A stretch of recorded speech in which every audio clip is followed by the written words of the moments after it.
Agora, quando nós pensamos no monitoramento de TFR, a pergunta acaba sendo qual seria a melhor forma de seguir com o tratamento num país que tem poucos recursos. Então, a Su já falou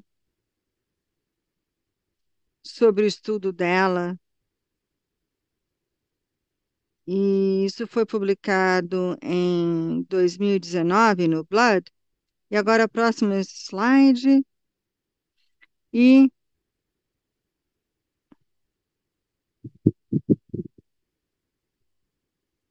nós temos um teste a cada 2 meses e depois um teste a cada 3 meses, do mês 6 a 12. E a coisa mais interessante desse estudo é que quando utilizamos a resposta molecular, que é uma coisa que nós temos que ter em mente para o nosso país, né? E aí nós temos esse comentário que foi feito pelo Dr. Lipton, dizendo que ainda tem espaço para fazer menos e cada vez menos. Ele sugere o comentário de que nós precisamos fazer um estudo do mundo real com esse número de testes, ou com menos números de testes. O que eu gostaria de apresentar aqui rapidamente é que esse foi um estudo conduzido pelo Dr. Centron e colegas. Foi uma terapia sobre um projeto de descontinuação da primeira linha de tratamento. Ele foi realizado pelo Hemomed, uma clínica de hematologia, e nós podemos ver aqui as características dos pacientes, pacientes com mais de 18 anos de idade, todos os pacientes na fase crônica da leucemia mieloide crônica, pacientes com MR4 ou 4,5, um mínimo de 2 anos. Eles tinham que ter 2 anos de resposta molecular sustentada. Nós não vamos discutir os desfechos primários, porque não é essa a razão aqui da menção desse estudo. Então, o que eu gostaria de compartilhar com vocês seriam os desfechos secundários, com a análise da viabilidade econômica do custo dos exames baseados nos resultados da descontinuação. Próximo. Muito bem, tivemos 26 pacientes elegíveis, 20 concordaram em participar, sendo que 60% dos pacientes tinham resposta molecular 4,0 ou 4,5. A idade mediana era 54,4 anos, o segmento mediano de 36 meses. O tempo de tratamento mediano era 8 anos.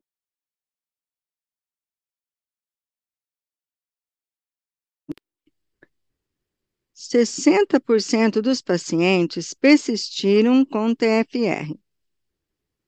O tempo mediano para a perda da resposta molecular foi de 7,2 meses, que é muito semelhante aos dados da literatura para esse período.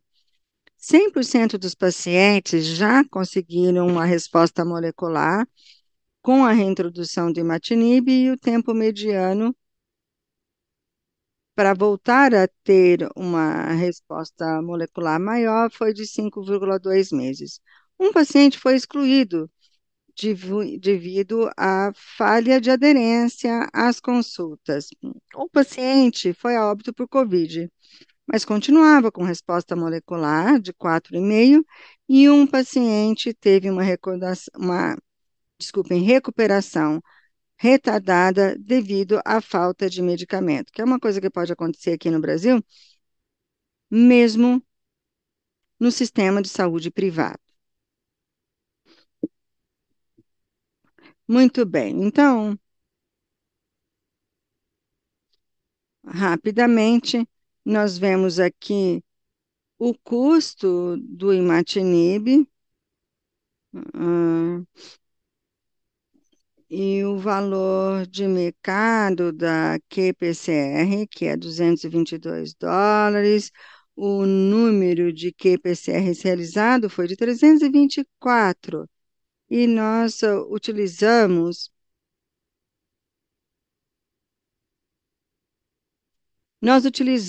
o teste de PCR todos os meses. Fomos um pouquinho mais rígidos com isso, não apenas nos 6 primeiros meses, mas no primeiro ano, com 12 a 18 meses, e depois trimestralmente a partir de então. Conforme eu já falei a vocês, a Hemomed pagou por todos os exames e medicamentos. Vou agora compartilhar com vocês a economia que nós tivemos com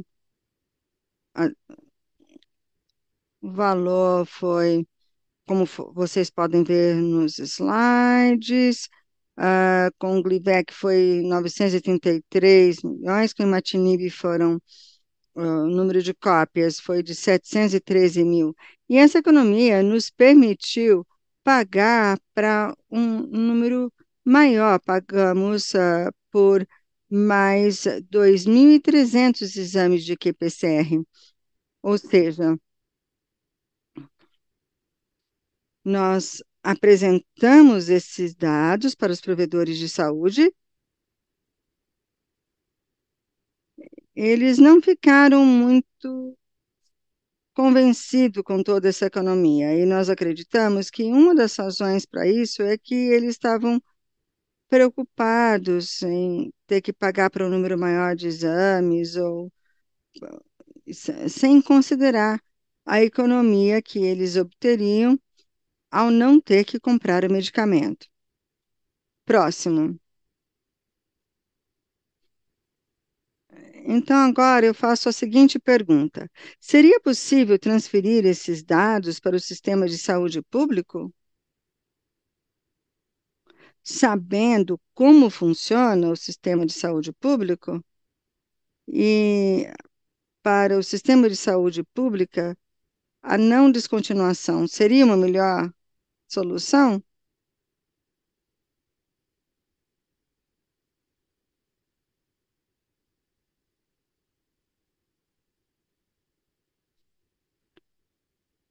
Então, acho que dessa vez nós vamos começar a fazer as perguntas para a Sul. Olha, é uma pena que o governo não se convença de uma coisa tão contundente. Há diferentes grupos que pagam pelos exames e talvez essa possa ser a questão. Um grupo possa acreditar que isso é razoável, mas aí o outro grupo vai ter que pagar mais pelo financiamento. Eu não sei se essa é uma das questões.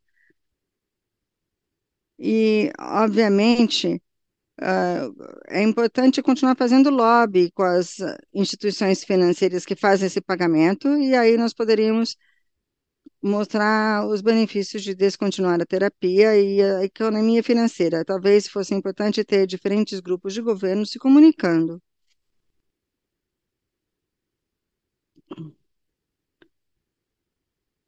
Isso aconteceria no Canadá?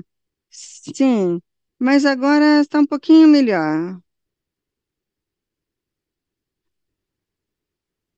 E aí, os exames de PCR vêm da área diagnóstica, a medicação vem de uma parte diferente. E aí nós temos também esse tipo de problema. Hoje em dia, eles entendem isso melhor e agora estão pagando os exames moleculares. Entretanto, eu acho que uma outra boa forma de fazer isso, talvez como um grupo, seria como um grupo, ao invés, você poderia criar recomendações, diretrizes,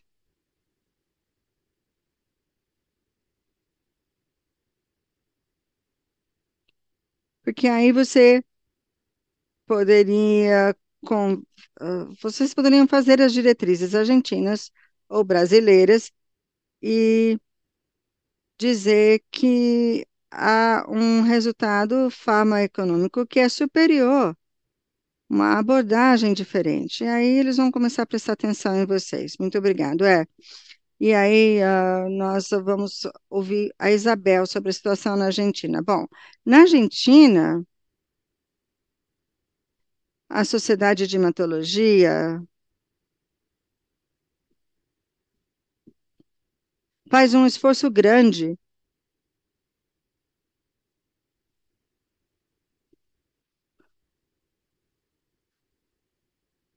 para chegar à ideia de que os pacientes com leucemia mieloide crônica, nós sabemos que há muitos benefícios no grupo de TFR, mas nós sempre temos que pensar se esses pacientes estavam sendo bem tratados antes do período da TFR, porque o nosso sistema de saúde pública não é perfeito.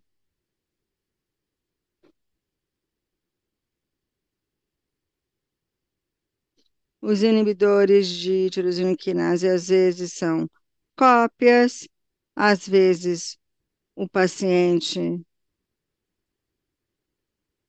não tem boa aderência ao tratamento e eles não conseguem TFR, mas aqueles que fazem esse regime são monitorados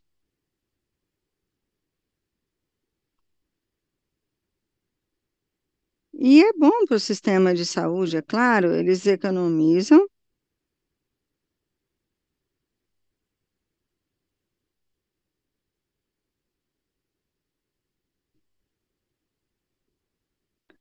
Nós temos um bom sistema para monitorar esses pacientes no país como um todo.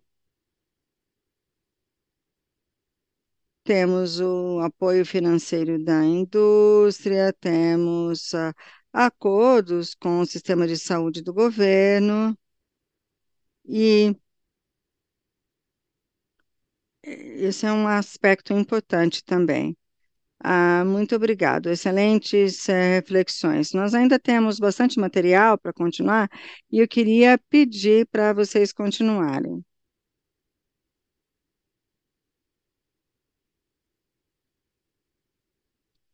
Bom, onde é que eu estou agora? Bom, essa é uma coisa que me preocupa bastante aqui no Brasil, porque nós temos muitos laboratórios que fazem PCR em tempo real, e essa é uma pergunta que eu sempre me faço mesmo. É muito importante fazer isso para os pacientes que têm leucemia mieloide crônica. Eu acredito que você tem que ter um fator de conversão, mas não é isso que a gente vê no país como um todo, não é isso que nós vemos no país onde esse teste é realizado. Aí tem uma outra pergunta: será que importa qual gene de controle utili- utilizamos no monitoramento dos pacientes com leucemia mieloide crônica? No meu laboratório, nós fazemos isso, mas tem muitos outros laboratórios. Eu acredito que a maioria dos outros laboratórios utilizam a BL1, porque é meio raro utilizá-lo como um gene de controle. E aí temos que pensar no número de cópias e também qual gene de controle que foi utilizado para fazer esse teste. Então, era isso que eu queria saber, e é para isso que eu queria saber a opinião de vocês, né? Então, Denis, você gostaria de começar? Bom, se você vai utilizar BCR, ABL1 ou gás, pelo que eu saiba, isso não é um problema.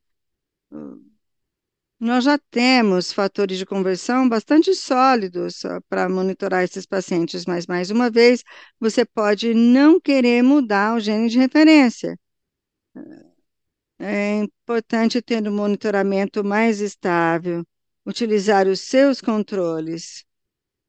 Eu tenho certeza de que a Suzana também vai ter boas contribuições a fazer.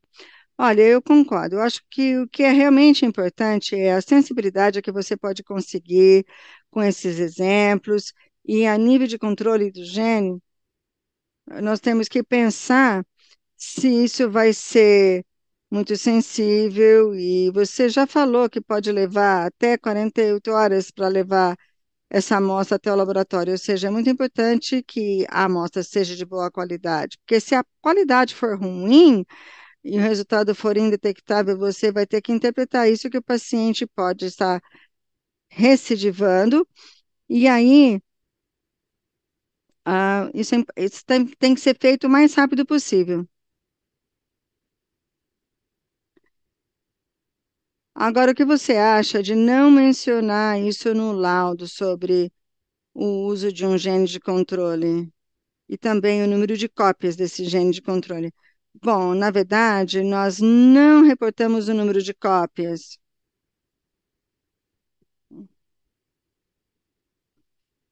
Isso é bastante irrelevante.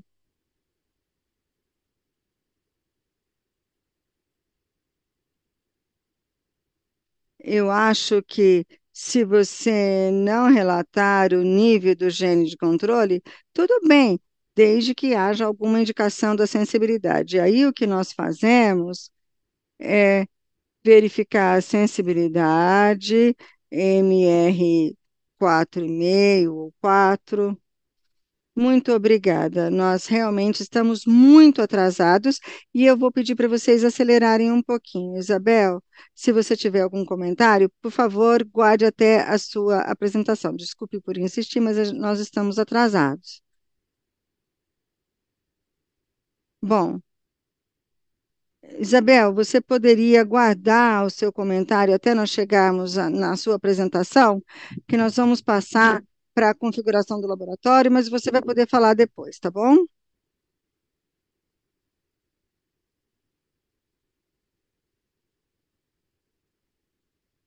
Próximo.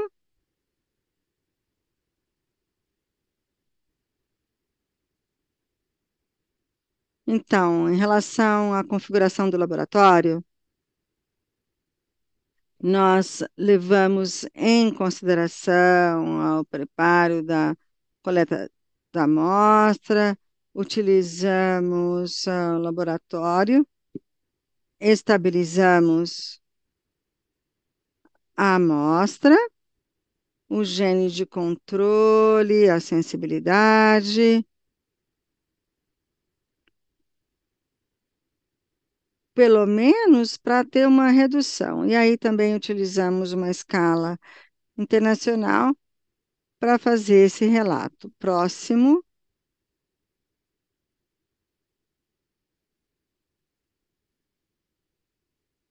próximo.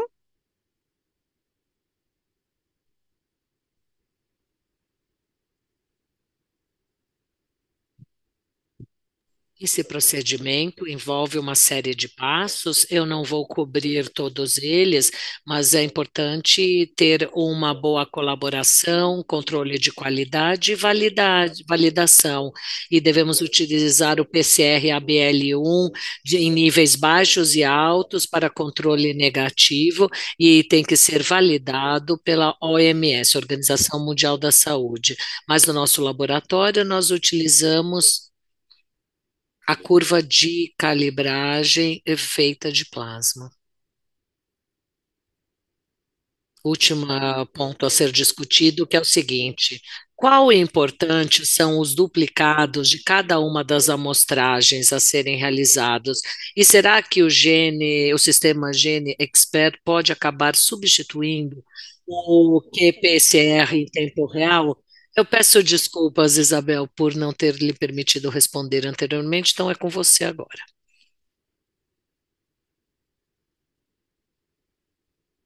Sim, é muito importante ter os duplicados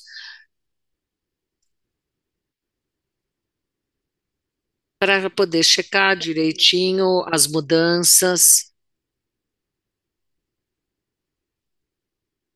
que ocorreram.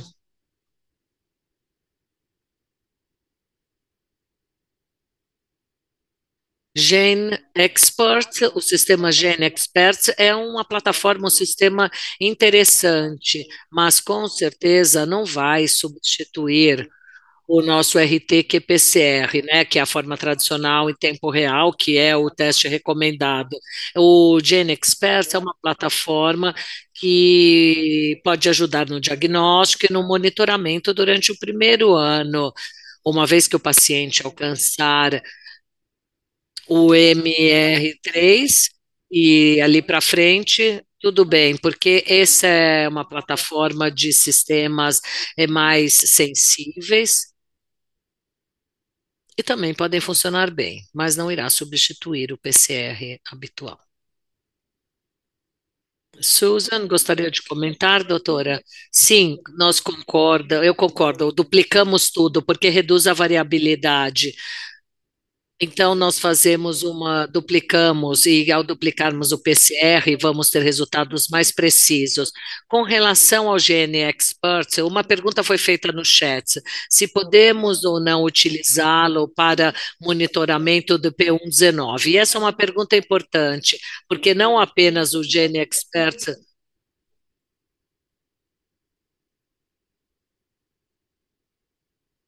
Isso pode ser aplicável para o monitoramento de pacientes com P119, que realmente não tem ainda um LMC, mas eu acho que pode ser aplicável para ajudar no diagnóstico desses pacientes. Pessoal, por favor, temos microfones abertos. Se puderem fazer a gentileza de fecharem os seus microfones, deixarem mutados para que possamos ouvir aqui os palestrantes. Eu concordo com a doutora Brandford. O Gen Expert é um sistema que tem um baixo volume de uma amostragem de PCR, mas precisamos reconhecer que ele tem um papel, sim, a desempenhar aí no diagnóstico de LMC. Era isso que eu queria ouvir, doutor Dennis Kim e doutora Susan e doutora Isabel. Mais alguma outra reflexão antes de passarmos para a apresentação da doutora Isabel? Como não há mais perguntas, agradeço e fico feliz que o doutor Israel tenha escutado exatamente aquilo que ele esperava. Agradeço ao doutor Bendizzi por compartilhar o seu conhecimento e também à comunidade do Brasil e agradeço a todos os que fizeram seus comentários e, é claro, também aos participantes que estão conosco neste momento.